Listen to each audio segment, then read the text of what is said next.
बिस्मिल्लाहिर्रहमानिर्रहीम। अस्सलाम वालेकुम नाज़रीन, मैं हूं आसिम नसीर और आप देख रहे हैं हमारा यूट्यूब चैनल। नाज़रीन, हमारे साथ मौजूद है मशहूर उमर एस्ट्रोलॉजर न्यूमरोलॉजिस्ट मलिक महबूब साहब। अस्सलाम वालेकुम मलिक साहब, क्या हाल है, कैसे हैं आप? वालेकुम अस्सलाम। अल्लाह का करम है। आप बताएं कैसे हैं आसिम साहब। मैं बिल्कुल ठीक हूं मलिक साहब, और आपकी पेशेंट गोई बड़ी दुरुस्त साबित हो चुकी है। आपने 2 अप्रैल के बाद कहा था कि आपको बड़ी चेंजेस नजर आती हैं पाकिस्तान के लिए। आपने कहा कि आपको मुश्किलात नजर आती हैं। हमने देखा कि 2 अप्रैल के बाद फौरन हमने देखा कि 2 अप्रैल ही की तारीख के एंड में बिल्कुल हुकूमत ने पेट्रोलियम मसनूआत में बेपनाह इजाफा कर दिया। उसके बाद उसको गोया कुछ कम करने का ऐलान भी किया गया, लेकिन इतना बड़ा इजाफा हुकूमत ने जो किया, वो उन्होंने कहा कि जी हमने बहुत बर्दाश्त कर लिया, अब हम जो है इसका जो बोझ है अवाम को मुंतकिल करेंगे। अवाम अब ये भी देखेगी कि जो बोझ अवाम तक मुंतकिल किया जा रहा है हुकूमत की जानिब से, क्या हुकूमत भी अपने तर्ज जिंदगी में, अपने जो शहाना अखराजात हैं उनमें कमी लाती है कि नहीं लाती, वरना सारा बोझ अवाम से, सारे पैसे अवाम से ही लेने हैं। लेवी जो है पेट्रोलियम पे, उसको ठीक ठाक बढ़ा दिया गया। तो पॉइंट ये है कि आपने जो कहा था मुश्किलात बढ़ेंगी, वो बिल्कुल ठीक, आपकी बात दुरुस्त साबित हुई। पाकिस्तान में मुश्किलात बढ़ती नजर आ रही हैं। सुनामी का तूफान आपने कहा था, महंगाई का सुनामी आपने कहा था, वो भी हमने देखा। इसके अलावा आपने एक और पेशेंट गोई की थी। मैं इसलिए शुरू में बताना चाह रहा हूँ कि बहुत सारे लोग हैं वो कहते हैं जी आप लोग सिर्फ बात करते हैं, पेशेंट गोई करते हैं, दुरुस्त साबित होती नहीं है। तो हमारे पिछले व्लॉग भी जाके देख सकते हैं। आपने कहा था सालिसी के किरदार के हवाले से, आपने कहा था कि पाकिस्तान को इसमें मुश्किलात पेश आ सकती हैं, इसमें कामयाबी नहीं होगी। तो ईरान ने मना कर दिया है कि वो इस्लामाबाद में किसी भी अमरीकी एहलकार के साथ मुज़ाकरात में शामिल नहीं होंगे। दो टूक इनकार हो चुका है, लेकिन कतर और मिस्र की जानिब से गालिबन अभी भी कोशिशें जारी हैं। तो मलिक साहब, आपने जो कहा था पेशेंट को दुरुस्त साबित हुई, आपकी सालिसी के हवाले से भी और महंगाई का जो सुनामी है उसके हवाले से। पेट्रोलियम मसनूआत के ऊपर भी आपने कहा कि बेपना इजाफा आपको नजर आ रहा है। हुकूमत इतना इजाफा कर चुकी है, आपको आने वाले दिनों में मजीद मुश्किलात, मजीद इजाफा नजर आ रहा है, या अब कोई थोड़ी बहुत चाल में चेंज हुई है? कोई खुशखबरी भी सुना दे माम के लिए मलिक साहब। यार मैं तो खुद चाहता हूं कि मैं कोई अच्छी खबरें दूं, क्योंकि बैक टू बैक इस साल के शुरू से मैंने कोई भी अच्छी खबर नहीं दी अभी तक।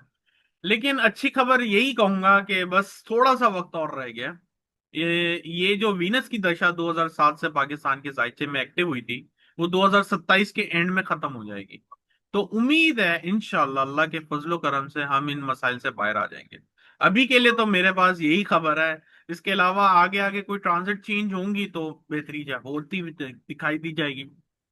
अगर 2 अप्रैल से ये क्रूड ऑयल के प्राइस इतने बढ़े हैं तो मुझे ये अभी भी बहुत ऊपर जाता हुआ दिख रहा है। और आपने जैसे अभी बोला कि इन्होंने कुछ कमी पेशी करने का ऐलान किया है, दैट्स वेरी गुड। लेकिन जो अवाम है वो तैयार रहे। जो इन्होंने एक डरावा दिखाया है, ये उससे भी ऊपर जाने वाले हालात बने पड़े हैं। और अनफॉर्चुनेटली मुझे इसमें कमी नजर नहीं आ रही, जो मैं बार बार आपको एक ही बात कर रहा हूँ। इसीलिए मैंने कहा था कि जैसे ही मार्स एंटर करेगा 12th साइन में, पाकिस्तान के लिए मुश्किलात बहुत बढ़ जाएंगी, क्योंकि पाकिस्तान के वो 12वें घर में गया है। और वो सैटर्न के साथ अभी कंजंक्ट करेगा, वो भी 18-19 अप्रैल को। ये जो जंग है जो चल रही है ईरान के साथ, मुझे ऐसा लगता है कि ये बहुत ज्यादा बढ़ेगी। और ईरान बहुत पावरफुल फुल सिचुएशन में आ गया है। आज जैसे आपने न्यूज से भी गुजरा होगा कि उन्होंने 2 पायलट को पकड़ लिया है, जो भी है वॉट एवर। लेकिन दिन ब दिन उनको वीक होने के बजाय वो मजबूत हो रहे हैं। ये प्लैनेट की ऐसी पोजीशन बनी है क्योंकि उनके नेटल मार्स 9th हाउस में मार्स ने एंटर किया है। जो उन्होंने एक धचका देखना था या सडननेस के जो इवेंट देखने थे, वो फेब्रवरी से मार्च में देख लिए हैं। अप्रैल ऑनवर्ड अब ये पूरी दुनिया को दिखाएंगे। अभी पूरी दुनिया को देखना बाकी है। अभी ये एंड नहीं हुआ, ये स्टार्ट एक्चुअल में। अब ईरान अपनी असली हालात, असली रंग दिखाने वाला है। मलिक साहब, डोनाल्ड ट्रंप के हवाले से तो बहुत ही अनप्रिडिक्टेबल रहे हैं वो, और उन्होंने कई दफा अपने बयान से इनकार भी किया, मुकर गए। जंगबंदी के हवाले से वो कहते हैं, फिर कहते हैं जी हम हमले करेंगे। अब उन्होंने जो रिसेंटली कह रहे हैं, वो कह रहे हैं 2 से 3 हफ्तों में ईरान पे शदीद हमला किया जाएगा। और जजीरा, खारिक जजीरा जो है, उस पर कब्जा करने की बातें करते हैं वो। आपको क्या लगता है कि जमीनी फौज के हवाले से भी उन्होंने कुछ इस तरह की बातें की हैं कि शायद उसको भेज सकते हैं? तो आपको लगता है कि ईरान के अंदर अमेरिका अपनी जमीनी फौजें भी भेज सकता है, और ये जंग जो है वो आप समझते हैं कि क्या ये मजीद फैलती नजर आ रही है? क्योंकि अगर कहा जा रहा है कि 2-3 हफ्ते इस तरह से उस पर और शदीद हमले हुए तो ईरान रिटेलिएट करेगा, और उसके जवाब में जो फिर वो खलीजी ममालिक पे हमले करेगा, तो अमाराती ममालिक जो हैं वो पहले ही तैयार बैठे हैं, वो कह चुके हैं कि जी हम अपनी तहफ़्फ़ुज़ के लिए कोई भी कदम उठा सकते हैं। तो आपको लगता है ये कुछ और दीगर ममालिक भी शामिल हो सकते हैं इसमें? जी आसिम साहब, मसला यही है कि ये जो 2-3 हफ्ते हैं, मैं इस बात से कहीं इत्तेफाक कर सकता हूँ, क्योंकि ये जो ट्रांजिट है इसमें सैटर्न मार्स का कंजंक्शन 18 अप्रैल को होगा। 18-19 मार्च अप्रैल के बाद मुझे बहुत ही कम माइनर चांसेस लग रहे हैं कि अमेरिका इस जंग में होगा। बहुत माइनर चांस लग रहा है इसमें। अलबत्ता खलीजी ममालिक, अल्लाह ना करे, एंटर हो सकते हैं। और ये टाइम बहुत इंपॉर्टेंट होगा दुबई, आई मीन यूएई और सऊदीया के लिए। ये दो ममालिक, मैंने पहले भी आपको बहुत दफा नोटिफाई कराया है, ये इस जंग में कहीं कूद ना पड़े। और अगर इन्होंने गलती की या ब्लंडर भी किया तो इनके नताइज बहुत खराब आएंगे। क्योंकि वजह मैं आपको बताता हूँ, अमेरिका इस जंग से निकलने वाला है 18-20 तारीख के बाद। उसके बड़े कम इम्कान हैं कि वो और मजीद इसको लिंगर ऑन करे। लेकिन अगर आप जो मिडिल ईस्ट की उसके सिचुएशन देखें, तो इधर अभी मुझे हालात सेटल डाउन अगस्त तक होते हुए नजर नहीं आ रहा है। तो अल्लाह करे ये जो थोड़ा सा वक्त टाइम है, इसके अंदर मिडिल ईस्ट कोई ऐसा ब्लंडर ना कर दे कि जंग वहां पे चलती चलती आग में ये भी झुलसना शुरू हो जाए। इसके बहुत ज्यादा इम्कान दिख रहे हैं। मलिक साहब, हाँ, यहाँ पर हमने कुछ सर्वे रिपोर्ट्स भी देखी जिसमें कहा ही जा रहा है कि डोनाल्ड ट्रंप की अमेरिका में मकबूलियत जो है वो कम हो रही है। इवन के रिपब्लिकन में भी उनकी मकबूलियत काफी कम हो रही है। अवाम की राय भी यही है, क्योंकि वहां पर भी महंगाई हुई है। आपने भी बताया कि पेट्रोल प्राइसेस वहां पर भी इंक्रीज हुए पर बैरल।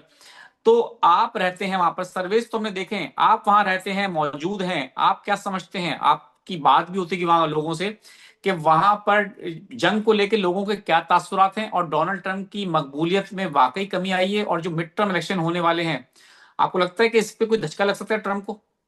डेफिनेटली उनका टाइम ही ऐसा चल रहा है कि वो ऐसे जैसे बोलता हूं मैं अक्सर आपको कि खुदा ना खास्ता अल्लाह ना करे, कभी भी किसी का जब बुरा टाइम आता है उसका दिमाग काम करना छोड़ देता है। क्योंकि दिमाग ही वो एक हिस्सा है जो इंसान को सही और गलत में तवाजुन करता हुआ दिखाई दिया जाता है। इसके अलावा उनकी जो रिसेंटली अभी इक्लिप्स केतु के ऊपर जो लगा है, लूनर इक्लिप्स, वो उनको पूरी दुनिया में एक आइसोलेशन की तरफ लेके जा रहा है। आप देख सकते हैं अमेरिका इट्सल्फ, वो एक ही उसके साथ पार्टनर है इसराइल। इसके अलावा किसी ने भी उसका अभी तक साथ नहीं दिया।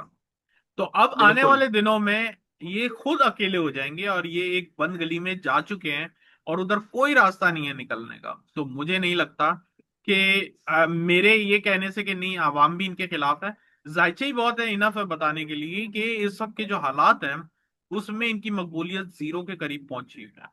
और लोग जो हैं इस मेस की वजह से बहुत ज्यादा जो है रिपब्लिकन से उकता गए कि हमने किस लिए वो वोट दिया था और ये कहाँ पे कहानी चली गई।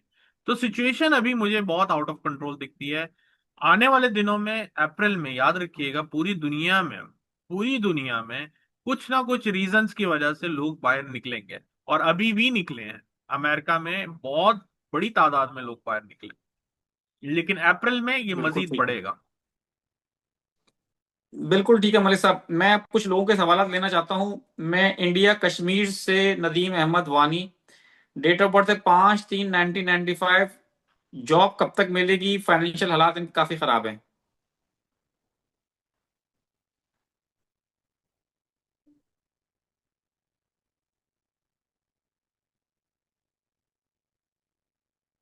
मार्च के बाद बहुत अच्छे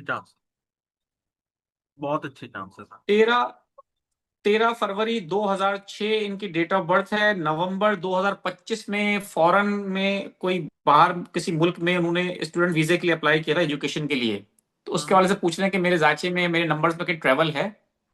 ट्रैवल चल रहा है, लेकिन मुझे ऐसा लग रहा है कि इमोशनली आपको बहुत सेटबैक मिलेगा। सैयद फहीमुद्दीन है। 30 जून 1985। वो कह रहे हैं कि मेरी पहली शादी जो है वो टूट गई है, दूसरी शादी कब तक होगी? मुझे ऐसा लगता है 2027 के जून के बाद।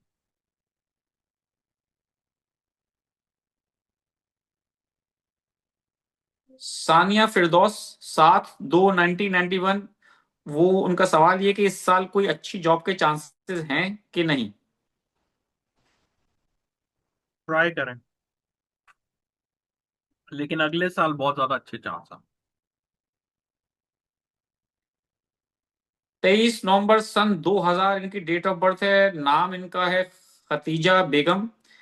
वो कह रही हैं कि मैंने अपने शौहर के बिजनेस में इन्वेस्ट किया है, कामयाबी मिलेगी? अल्लाह करे, कुछ लेकिन पैसा मेन इन्वेस्ट किया है। आपके लिए ज्यादा 2027 के आखिर से कुछ बेहतरीन नजर आ रही है, अभी नहीं।